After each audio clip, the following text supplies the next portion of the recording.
మరి అక్టోబర్ మాసంలో మీ మధ్యకు వచ్చి కొద్దిసేపు వాక్యం చెప్పడానికి దేవుడు కృపించాడు. మరి నవంబర్ నెలలో కుదరలేదు, డిసెంబర్ నెలలో మరోమారు నడిపించిన దేవదేవుని నామానికి మహిమ కలుగును గాక. మీ అందరికీ కూడా మరి ఆనంద సంతోషాలతో జరుపుకుంటున్నామని నేను ఆశిస్తున్నాను. ఈ క్రిస్మస్ మాసంలో మీ అందరికీ క్రిస్మస్ శుభాకాంక్షలు తెలియజేస్తూ నా యొక్క ప్రసంగాన్ని ప్రారంభిస్తున్నాను. దేవుని మాటలు క్లుప్తంగా నాకు ఇవ్వబడినటువంటి సమయంలో మీ అందరికీ అర్థమయ్యే రీతిలో వివరించడానికి నా ప్రయత్నం చేస్తాను. ఈరోజు ధ్యానాంశము 1 యోహాను పత్రిక 3వ అధ్యాయం 22వ వచనము చదువుకుందాం. మరియు మనం ఆయన ఆజ్ఞలను గైకొనుచు ఆయన దృష్టికి ఇష్టమైనవి చేయుచున్నాము గనుక మనమేమడిగినను అది ఆయన వలన మనకు దొరుకును. దేవుడు తన పరిశుద్ధ లేఖన భాగము మీ వినికిడిలో ఈ వాగ్దానము, ఈ మాటలు అందరి జీవితాల్లో ఫలింపునట్లు ఆశీర్వాదకరంగా ఉన్నట్లు దేవుడు కృపలో దయలో వర్ధల చేయునుగాక. ఆమేన్. ప్రియ దేవుని యందు సహోదరి సహోదరులారా, దేవుడు ఇక్కడ తెలియచేస్తున్నటువంటి మాట పరిశుద్ధాత్మ ప్రేరణ చేత యోహాను గారు చేత రాయిస్తున్నటువంటి మాట మనందరి వినికిడిలో, మనందరి జీవితంలో ఈ మాటలు నెరవేరాలని నేను ఆశిస్తున్నాను. ఎందుకంటే దేవుడు అంటున్నాడు, మనం ఏమడిగినను ఆయనను ఏమడిగినను ఆయన మనకు వలన మనకు దొరుకుతుంది అని దేవుని వాగ్దానం తెలియజేస్తుంది. మనం ఈ ఉదయకాలం చేసే ప్రార్థన, అలాగే రాత్రికాలం ముందు చేసుకున్నటువంటి ప్రార్థన, సంతోషముతో ఆయన సన్నిధిలో ఆరాధించే ప్రార్థన, కష్టకాలంలో ఆయన సన్నిధిలో మనం పెట్టే మొరలు ప్రతిదీ కూడా ఆయన ఎదురు దొరుకుతాయంట. అయితే కండిషన్ అప్లై, షరతులు కొన్ని ఉన్నాయి ఇక్కడ. ఏమిటి ఆ షరతులు అంటే 2 చెప్తున్నాడు దేవుడు. మొట్టమొదటిగా ఏమిటి అంటే ఆయనను ప్రేమించాలి. 2 ఆయనకు ఇష్టమైనవి మనము చేయాలి. ఆయనను ప్రేమించి ఆయనకు ఇష్టమైనవి మనము చేసిన ఎడల ఆయన మన జీవితంలో దేవుడు మనం పెట్టే ప్రతి మొర ఆయన వింటాడు అని దైవ గ్రంథమందు పరిశుద్ధాత్మ దేవుడు రాపిచ్చినటువంటి మాట. ప్రియ సహోదరి సహోదరులారా, ఆయన ఆజ్ఞలను మొట్టమొదటిగా గైకొనాలి. మీరు గమనించగలిగినట్లయితే చాలామంది సహజంగా ప్రభువైన యేసుక్రీస్తు వారి ఆజ్ఞలు అనగా పదాజ్ఞలని అందరూ ఆలోచిస్తూ పదాజ్ఞలను గబగబా చెప్పేస్తూ ఉంటారు. అయితే ప్రియ సహోదరి సహోదరులారా, దేవుడు పదాజ్ఞలు ఇశ్రాయేలు సమాజానికి ఇచ్చాడు. ఇశ్రాయేలు సమాజం కంటే ముందు కూడా దేవుడు ఆజ్ఞలు ఇచ్చాడు. ధర్మశాస్త్రం ఉన్నప్పుడు ఆజ్ఞ ఇచ్చాడు, ధర్మశాస్త్రము లేనప్పుడు ఆజ్ఞ ఇచ్చాడు, వ్యక్తిగతమైనటువంటి ఆజ్ఞలు ఇచ్చాడు. ఆ ఆజ్ఞలను నా జీవితంలో మనందరం నెరవేర్చవలసిన వారమై ఉన్నాము. ఆ ఆజ్ఞానుసారంగా నడిచే వ్యక్తులమై ఉన్నాము. దేవుని బిడ్డలారా, మీరు గమనించగలిగినట్లయితే మొట్టమొదట ఆదాముతో చెప్పాడు, అవ్వమ్మ ఆదాముతో చెప్పాడు, ఇదిగో ఈ మంచి చెడ్డ తెలివినిచ్చు ఫలమును మీరు తినకూడదు అని దేవుడు ఆజ్ఞ ఇచ్చాడు. ఆ ఆజ్ఞను వాళ్ళు అతిక్రమించారు. ఆ ఆజ్ఞను అతిక్రమించేంత కాలం వారి పరిస్థితి ఎలా ఉంది అంటే, వారికి దేవుడిచ్చినటువంటి దీవెనను వారు గుర్తించలేనటువంటి స్థితిలో ఉన్నారు. ఆశీర్వాదాన్ని వారు గుర్తుపెట్టలేనటువంటి స్థితిలో, అంత సమృద్ధి తప్ప కష్టము, కన్నీళ్లు, బాధలు వారికి తెలియదు. రెండోదిలో చూసుకుంటే అబ్రహాం గారికి కూడా ఒక ఆజ్ఞ ఇచ్చాడు. నీ సహోదరుల యొద్ద నుండి, నీ బంధువుల యొద్ద నుండి నువ్వు లేచి వెళ్ళిపో, నేను నిన్ను ఆశీర్వదిస్తానని చెప్పాడు. ప్రియ సహోదరి సహోదరులారా, మనము చెప్పే ఆజ్ఞలు పదాజ్ఞలు, ఆ పదాజ్ఞలు ఎప్పుడు ఎవరికి ఎలా ఇచ్చాడు, నా జీవితంలో నీకు నాకు ఏ ఆజ్ఞ ఇచ్చాడో కూడా తెలియజేస్తాను. ప్రభువైన యేసుక్రీస్తు వారు నీకు నాకు ఏ ఆజ్ఞ ఇచ్చాడో కూడా తెలియజేస్తాను. అలాగే ఆయనకి ఇష్టమైనవి కూడా తెలియజేస్తాను. ఆయనకి ఇష్టమైనవి మనం చేస్తూ ఆయన ఆజ్ఞలను అనుసరించి మనం నడిస్తే మనం ఏమడిగినా ఆయన మనకు ఇస్తారు. దేవుడు బిడ్డలారా, ఇక్కడ దేవుడు తెలియచేస్తున్నటువంటి మాట, అబ్రహామా నేను నిన్ను ఆశీర్వదిస్తాను, నీకు ఇవ్వబడినటువంటి దేశానికి నువ్వు వెళ్ళు లే అని చెప్పాడు. వెంటనే దిక్కులు లేచి తనతో ఉన్నటువంటి వారిని, తనతో వచ్చినటువంటి వారిని ఎండబెట్టుకొని తాను వెళ్ళిపోయినట్లుగా దైవ గ్రంథమందు మనం చూడగలుగుతున్నాం. ఇసాకుతో కూడా చెప్పాడు, ఇదిగో ఇసాకు నేను నీకు చెప్పే దేశంలో నివసించు, ఇక్కడ కాదు నువ్వు ఉండవలసిన ప్లేస్ అని చెప్పాడు. ఆయన కూడా బయలుదేరి వెళ్ళాడు. యాకోబుతో చెప్పాడు, నువ్వు నీ మామింటి కాడ ఉండడానికి కాదు నేను తీసుకొచ్చింది బయటికి, నీకు ఎక్కడైతే నేను నీకు ప్రత్యక్షమయ్యానో అక్కడికి వెళ్ళిపోమని చెప్పాడు. గబగబా లేచాడు, గబగబా సిద్ధపరుచుకున్నాడు. తన మామకు చెప్పలేదు, తన భార్యకు మాత్రం చెప్పాడు. తన పిల్లలను, తన కలిగిన సమస్తాన్ని తీసుకుని వెళ్ళిపోయాడు. దేవుని బిడ్డలారా, ఆయన వారి జీవితంలో దేవుడు వారికి మేలు చేశాడు అంటే, వారిని ఆశీర్వాదకరమైనటువంటి వ్యక్తులుగా దేవుడు నియమించాడు అంటే, వాళ్ళు ఏమడిగినా దేవుడు వారికి ఇస్తూ ఉన్నాడు అంటే, ఇవ్వటానికి ప్రధానమైన కారణం ఏంటి అంటే, ఆయన ఏ ఆజ్ఞ అయితే ఇచ్చి ఉన్నాడో ఆ ఆజ్ఞను వారు పరిపూర్ణముగా నెరవేర్చారు. మోషే గారితో ఏం చెప్పాడు? ఇదిగో మోషే, నీవు నీ పాదములు కొన్ని చెప్పులను తీసేయి. నీ పాదాలకు ఏవైతే ఉన్నాయో ఇది పరిశుద్ధ స్థలము గనుక నీ పాదాల యొద్దకు ఉన్నటువంటి చెప్పులను తీసేయి. నేను ఫరో యొద్దకు పంపుతాను, ఇల్లు. దేవుని బిడ్డలారా, ఏవైతే దేవుడు చెప్పాడో, ఏవైతే దేవుడు ఇచ్చేశాడో సేమ్ అదే మాటను తూచా తప్పకుండా, ఏమాత్రము కూడా తృణీకరము చేయకుండా బయలుదేరి వెళ్ళినట్లుగా దైవ గ్రంథమందు మోషే గారి జీవితాన్ని మనం పరిశీలించగలిగినట్లయితే మనకు స్పష్టంగా అర్థమవుతుంది. అలాగే యెహోషువ గారితో చెప్తాడు, యెహోషువ, పంపించినటువంటి పాలు తేనెలు ప్రవహించే దేశానికి మమ్మల్ని తీసుకుని వెళ్తున్నాను. అయితే నీతో పాటు వచ్చినటువంటి జనాంగం ఇంకా సున్న తిరగినటువంటి వ్యక్తులై ఉన్నారు కనుక మీరందరూ సున్నతి చేసుకోండి దేవుడు తెలియజేసినట్లు అలాగే ప్రవర్తించాడు. సమూయేలుతో చెప్పాడు, సమూయేలు, నువ్వు ఏమి లక్ష్య పెడుతున్నావు అంటే ఎత్తును, ఉన్నటువంటి సొగసును చూసి నువ్వు లక్ష్య పెడుతున్నావు. నువ్వు లక్ష్య పెట్టిన దాన్ని లక్ష్య పెట్టట్లేదు కనుక నువ్వు వెళ్ళి యెష్షయి కుమారుడు చివరిగా ఉన్నటువంటి వ్యక్తిని కనుగొనుము, అతన్ని అభిషేకించమని చెప్పాడు. అలాగే అనుసరించాడు. దేవుని బిడ్డలారా, ఇలా చెప్పుకుంటూ పోతే ప్రతి వారికి అనేకమైనటువంటి ఆజ్ఞలు ఇచ్చి ఉన్నాడు. అనేకమైనటువంటి ఆజ్ఞలు ఇస్తే వారు ఆజ్ఞలను పరిపూర్ణంగా నెరవేర్చినటువంటి వ్యక్తులై ఉన్నారు. ఆజ్ఞను నెరవేర్చినటువంటి వ్యక్తి జీవితంలో వారు ఏవైతే అడిగారో దేవుడు వారికి అనుగ్రహించి ఉన్నాడు. ఇది పాత నిబంధన కాలం. ఇశ్రాయేలు ప్రజలకు కూడా ఆజ్ఞ ఇచ్చాడు. ఎటువంటి ఆజ్ఞలు అంటే, నిర్గమాకాండం 20వ అధ్యాయం 1వ వచనం నుండి దేవుడు వారికి తెలియజేస్తున్నటువంటి మన అందరూ విరిగినటువంటి 10 ఆజ్ఞలు ఇచ్చి ఉన్నాడు. అయితే దేవుని బిడ్డలారా, నీకు నాకు ఇచ్చిన దేవుడు ఆజ్ఞ అదేనా అంటే, ప్రభువైన యేసుక్రీస్తు వారు అంటాడు, నేను మీకు కొత్త ఆజ్ఞ ఏమీ ఇవ్వట్లేదు, 9 ఆజ్ఞలను ఒక ఆజ్ఞ చేస్తున్నాను. ఆజ్ఞ ఏమి అనగా, నీవలే నీ పొరుగువాన్ని ప్రేమించుము. నీవలే నీ పొరుగువాన్ని ప్రేమించుము. రెండోది, నీవలే నీ పొరుగువాన్ని ప్రేమించుటే నేను ఇచ్చే ఆజ్ఞ అంటున్నాడు. ఈ నూతన నిబంధన కాలంలో దేవుడు నీకు నాకు ఇస్తున్నటువంటి ఆజ్ఞ, పాత నిబంధన కాలంలో మనం చదువుకున్నటువంటి పాఠ్యాంశముల్లో చదువుతున్నటువంటి మాటల్లో ప్రతి మనిషికి వ్యక్తిగతముగా దేవుడు కొన్ని ఆజ్ఞలు ఇచ్చాడు.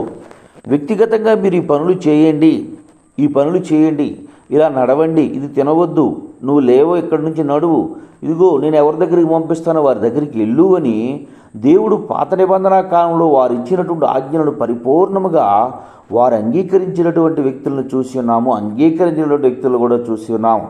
అయితే ఇక్కడ నూతన నిబంధనలో దేవుడు నీతో నాతో మాట్లాడుతున్నటువంటి మాట, మీకు నాకు తెలియచేస్తున్నటువంటి మాట, మనం ఆయన ఆజ్ఞలను గైకొనుచు ఆయన దృష్టికి ఇష్టమైనవి చేయుచున్నాము గనుక మనమేమడిగినను అది ఆయన వలన మనకు దొరుకును. ఆయన ఆజ్ఞలు ఏమిటి అంటే, ఆయన చెప్పినటువంటి మాట, నీవలే నీ పొరుగువాన్ని ప్రేమించుము. నీవలే నీ పొరుగువాన్ని నీవు ప్రేమించటం నీవు అలవాటు చేసుకున్నటువంటి వ్యక్తిగా, నీ జీవితము బ్రతికే వ్యక్తిగా నీవు అలవరుచుకున్నటువంటి వ్యక్తిగా నువ్వు జీవిస్తే, నీ జీవితంలో నీవు ఏవడిగినను దేవుని సన్నిధిలో నుండి, దేవుని యొద్ద నుండి దేవుడు నీకు ఇస్తాడు. అయితే ఇంకొక దానికి ఒక కండిషన్ దేవుడు పెట్టాడు. ఏం పెట్టాడు అంటే, నాకు ఇష్టమైనవి మీరు చేయాలి. అక్కడ వ్యక్తిగతంగా మనిషికి ఒక ఆజ్ఞ ఇచ్చాడు దేవుడు, ఇక్కడ ప్రపంచానికే ఒక ఆజ్ఞ ఇచ్చాడు. ప్రపంచానికి ఇచ్చినటువంటి ఆజ్ఞ అంటే, నీవలే నీ పొరుగువాన్ని ప్రేమించుము. రెండోదిగా, నన్ను ప్రేమిస్తూ నాకు ఇష్టమైనటువంటి పనులను మీరు చేయాలి. దేవునికి ఇష్టమైనది ఏంటండి? మొట్టమొదటిగా అంటాడు దేవుడు, ప్రభువైన యేసుక్రీస్తు వారి దగ్గరికి ఒక కుష్ఠిరోగి వస్తాడు. కుష్ఠిరోగి వచ్చి, ప్రభువా నీకు ఇష్టమైతే నన్ను శుద్ధినిగా చేయగలవు అంటే, దేవుడు ఏమంటాడు అంటే, నాకిష్టమే, నువ్వు శుద్ధుడువు కమ్ము. సహోదరులారా, మనం మొట్టమొదటిగా పరిశుద్ధులుగా మార్చబడట ఆయనకు ఇష్టము. పరిశుద్ధులుగా ఎలా మార్చబడగలరంటే దేవుని వాక్యం తెలియజేస్తున్న నీతిమంతుడు ఒక్కడను లేడు, దేవుని ఎరుగువాడు ఒక్కడను లేడు, అందరూ పాపం చేసి దేవుని మహిమకు దూరమగిపోతున్నారని రోమీయులు రాసిన పత్రిక 3వ అధ్యాయం 10వ వచనం చెప్తుంది. కనుక దేవుని బిడ్డలారా, మరి ఎలా శుద్ధులవుతారు అంటే, దేవుని బిడ్డలారా, ఆయన యందు విశ్వాసముంచి రక్షణ లేనటువంటి వ్యక్తులు రక్షణ కనుగొనటము. రెండవదిగా ఎలా శుద్ధులవగలరు అంటే ఆయన రక్షణ సువార్తను ప్రకటించగలగటము. దేవుని బిడ్డలారా, ఎవరు శుద్ధులు అవ్వగలరు అంటే ఆయనను తాకినటువంటి ఆ వ్యక్తి శుద్ధులుగా, పరిశుద్ధులుగా మార్చబడ్డారు. రెండోదిగా అంటాడు, ఎవరు దేవునికి ఇష్టలు అంటే అంటాడు, దావీదు భయంకరమైనటువంటి పాపాన్ని చేసి ఆ పాపాన్ని బట్టి తన మీదకి వచ్చినటువంటి ఆ శాపాన్ని బట్టి కృంగిపోతూ, ప్రభువా, నేను చేసినటువంటి పాపానికి పర్యవస్థానముగా నేను శ్రమ అనుభవిస్తున్నాను. ఆ పాపం పోగొట్టుకోవటానికి, ఆ పాపానికి కారణము అయినటువంటి నేను ఆ పాపానికి విముక్తి పొందడానికి నేను ఏమిచ్చి ఆ పాపాన్ని పోగొట్టుకోగలనని ఆలోచన చేస్తే 51వ కీర్తన అంటాడు, ప్రభువా, నీకు బలులు నీకు ఇష్టమైనవి కాదు. నీకు ఇష్టమైనటువంటి బలి ఏమిటి అంటే విరిగి నలిగిన హృదయంతో చేసే ప్రార్థన. విరిగి నలిగిన హృదయాన్ని నీవు అలక్ష్యం చేయవు. విరిగి నలిగిన మనసే నీకు ఇష్టమైన బలులు అంటాడు. దేవుని బిడ్డలారా, మొట్టమొదటిగా మనం పరిశుద్ధులగుట ఆయనకు ఇష్టము. పాపాన్ని విడిచిపెట్టి భయంకరమైనటువంటి నీ దృష్టికి అది పాపముగా కనబడినప్పటికీ దేవుని మాట ప్రకారం అది పాపము అని దేవుని వాగ్దానం తెలియచేసినప్పుడు ఆ పాపాన్ని విడిచిపెట్టి శుద్ధులగుట నీకు దేవుడు ఇచ్చు గొప్ప ఆశీర్వాదానికి దారైనది. ఎందుకనగా కుష్టి వ్యాధి అని దేనికి పోల్చాలి అని అంటే, కుష్టి వ్యాధికి కలిగినటువంటి వ్యక్తికి స్పర్శ తెలియదు. దేవుడు లేనటువంటి వ్యక్తికి పాపం అంటే ఏంటో తెలియదు. దేవుణ్ణి ఎరగనటువంటి వ్యక్తికి పాపం తెలియదు. దేవుని బిడ్డలారా, నా జీవితంలో కొన్నిసార్లు దేవుని మాట కఠోరంగా ఉంటుంది. కొన్నిసార్లు ఆయన మాట్లాడే మాట బాధాకరంగా ఉంటుంది. ఆయన మాట్లాడుతున్నటువంటి మాట మనల్ని ఇబ్బంది కలిగించేదిగా ఉంటుంది. చూడండి, డాక్టర్ దగ్గరికి వెళ్ళినప్పుడు ఆ డాక్టరు నొప్పి తగిలితేనే ట్రీట్మెంట్ చేస్తాడు. నొప్పి తగలని ఎలా ట్రీట్మెంట్ జరగదు. ఎందుకు జరగదు అనగా, నొప్పి లేనటువంటి శరీర భాగానికి ట్రీట్మెంట్ చేసిన ప్రయోజనం ఉండదు. అయితే దేవుడు లేనటువంటి వ్యక్తి, దేవుడు ఎరగనటువంటి వ్యక్తి, అది పాపం అంటే తెలియదు. కుష్టివ్యాధికి ఏం తెలుస్తుంది? స్పర్శ తెలుస్తుందా? తెలియదు కదా. అలాగే కుష్టివ్యాధి కలిగినటువంటి వ్యక్తి యేసయ్య దగ్గరికి వచ్చాడు. దేవుడు తెలిగినటువంటి వ్యక్తి యేసయ్య దగ్గరికి వస్తే యేసయ్య అన్నాడు, నువ్వు నొప్పి కలిగినటువంటి వ్యక్తిగా, నొప్పి తెలియేటువంటి వ్యక్తిగా నీవు బ్రతుకుతా నాకు ఇష్టము. మంచి చెడ్డ మానవత్వము, పాపము, దాని యొక్క పర్యవసానము ఎరిగినటువంటి వ్యక్తిగా మార్చుట నాకు ఇష్టము. దేవుని బిడ్డలారా, ఆ పాపాన్ని తెలుసుకున్నటువంటి, ఆ శాపాన్ని తెలుసుకున్నటువంటి, ఆ పాపానికి వచ్చి పర్యవస్థానాన్ని ఎరిగినటువంటి దావీదు గారు అంటాడు, ప్రభువా, నేను చేసినటువంటి అతిక్రమమునకు, నేను చేసినటువంటి తప్పిదముకు, నేను చేసినటువంటి పాపమునకు ప్రాయశ్చిత్తం ఎక్కడి నుండి వస్తుంది అంటే, అయ్యా, నేను ఏవిచ్చినా ఏ విధానికి సమానంగా సమకూర్చిన ఆ పాపానికి నేను ప్రాయశ్చిత్తం చేయలేను. కానీ విరిగి నలిగిన హృదయంతో నీ సన్నిధిలో, నీ ఎదుట నేను ప్రార్థన చేస్తాను, నీ ఎదుట నన్ను నేను సమర్పణ చేసుకుంటాను అని చెప్పి దేవుని ఎదుట హృదయపూర్వకంగా తన పాపాన్ని ఒప్పుకొని ప్రార్థన చేస్తాడు. ప్రియ సహోదరులారా, దేవుడు అంటున్నాడు, ఎప్పుడు పాపమని మనిషి గుర్తొస్తుంది అంటే తాను విశ్వాసి అయినప్పుడే. తాను విశ్వసిస్తున్నానని తెలిసాడు. విశ్వాసం అంటే ఏమిటి? ఏదైతే కంటికి కనబడట్లేదో దాన్ని విశ్వసించగలుగుతే. దేవుడు అంటున్నాడు, ఎవరిని ఆయన ఇష్టపడతాడు అంటే, దేవునికి విశ్వాసము లేకుండా దేవునికి ఇష్టడై ఉండుట అసాధ్యము. హెబ్రీయులకు రాసిన పత్రికలో అంటాడు. అంటే ఎప్పుడు ఎవరికి ఇష్టం, ఎవరు ఇష్టపడతాడు దేవుడు అంటే, ఏ వ్యక్తి అయితే విశ్వాసం లేనట్టు విశ్వాసిగా బ్రతుకుతాడో ఆ వ్యక్తిని ఆయన ఇష్టపడతాడు. ప్రియ సహోదరులారా, మీ అందరికీ నేను తెలియచేసే మాట ఏమిటి అంటే, మనము ఏమడిగినా ఆయన యొద్ద నుంచి పొందుకోవాలంటే మొట్టమొదటిగా ఆయన ఆజ్ఞను గైకొనాలి. ఆయన ఆజ్ఞ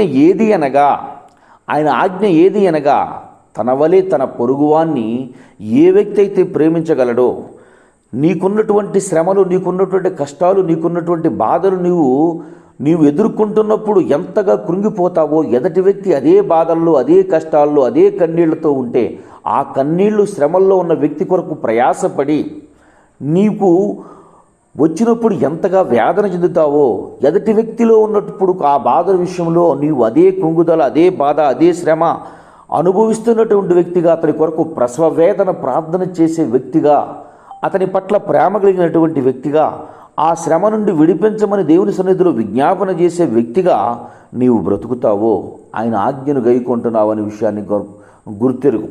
రెండవదిగా ఆయనకి ఇష్టమైనది ఏంటి అనంటే, దేవుని బిడ్డ, ఎప్పటికప్పుడు నా జీవితంలో మనందరి బ్రతుకుల్లో మనల్ని మనం పరిశుద్ధపరుచుకునే వ్యక్తులా బ్రతకాలి, పరిశుద్ధమైన వ్యక్తులుగా జీవించాలి, పరిశుద్ధ స్వభావాన్ని కలిగి బ్రతకాలి. దేవుని బిడ్డలను తెలిసినప్పుడు, అది అతిక్రమమని తెలియనప్పుడు దాని వైపుకు మనం ప్రయత్నించినా తప్పు ఉండదు, కానీ అది పాపమని తెలియనప్పుడు చేస్తే పాపం ఉండదు. కానీ తెలిసి దానివైపు దాని వైపు చూస్తూ, మాట్లాడకూడనటువంటి మాటలు మాట్లాడుతూ, చేయకూడనటువంటి అతిక్రమాల వైపు మనము హృదయాన్ని ప్రేరేపణ కలిగి ఆ పాపం వైపు మనము పరుగులు పెట్టే వ్యక్తులుగా బ్రతికిన యెడల దేవుడు మనలను చూసి నాకు ఇష్టమైనదని చెప్తాడా? ఇది నువ్వు ఇష్టమైన పని చేస్తున్నావు ఆనందిస్తాడా? ఆనందించడు కదా, సంతోషపడడు కదా. దేవుని బిడ్డలు గుర్తించండి, ప్రతి దినము మనల్ని మనం శుద్ధి చేసుకునే వ్యక్తులా బ్రతకాలి.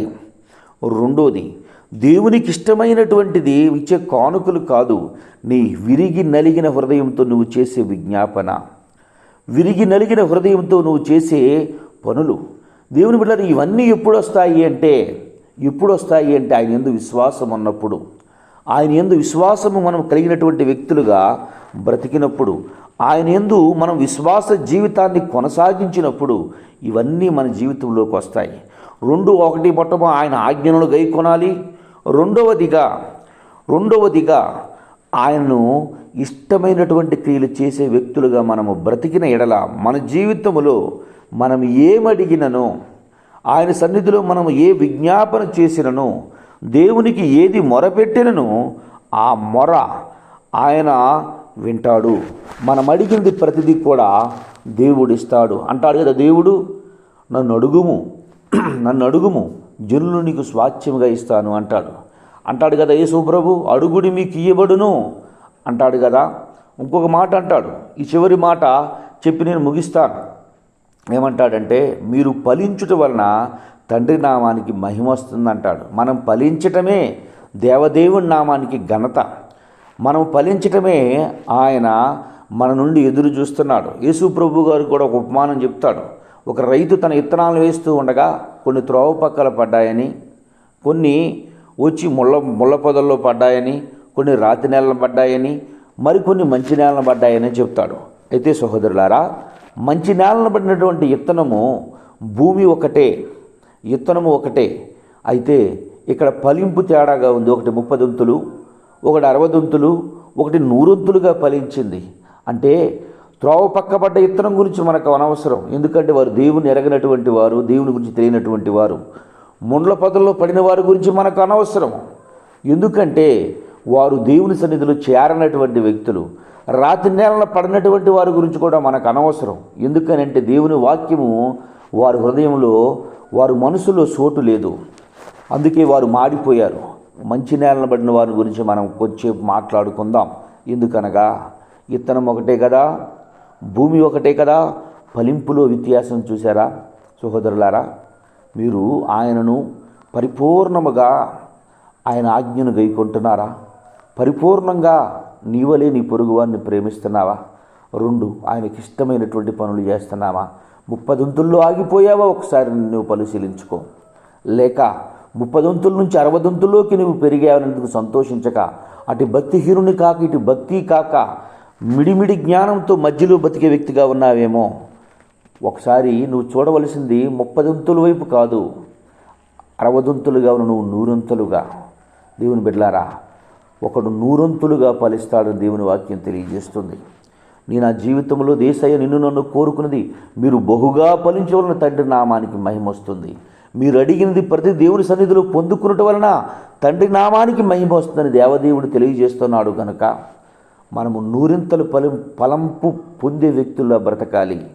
ఒకే భూమిలో పడ్డ గింజలుగా ఉన్నటువంటి మనము 30 పొందినటువంటి 100 పొందినటువంటి వ్యక్తులుగా ఉండాలి. 30 60 మన జీవితంలో ఉండక 100 ఆశీర్వాదం పొందుకున్న కృపాస్థితి దేవుడి మాటలు ఇచ్చిన మీ అందరి జీవితంలో దేవుడు నెరవేర్చునుగాక. ఆమేన్. తండ్రి నీకు వందనాలు, స్తోత్రములయ్యా. ఈ ఉదయకాలమందు నీవు ఇచ్చిన అవకాశమును బట్టి, నువ్వు పెంచిన ఆయుష్కాలమును బట్టి తండ్రి, ఈ క్రిస్మస్ మాసంలో ఆనంద దినముల్లో ప్రభా నీ సన్నిధిలో ప్రభా నీ ఆజ్ఞలు గైకొనుచు నీకు ఇష్టమైన కార్యాలు చేస్తూ నిరంతర ఆశీర్వాదము పొందుకునే కృప దయచేసి నడిపించు కృప చూపమని, ఈ యొక్క ప్రార్థన లేని ప్రతి బిడ్డ జీవితంలో ఆశీర్వాదం దయచేసి కృప చూపమని యేసయ్య నామం పేట ప్రార్థన చేయుచున్నాను తండ్రి. ఆమేన్. మీ అందరికీ హృదయపూర్వక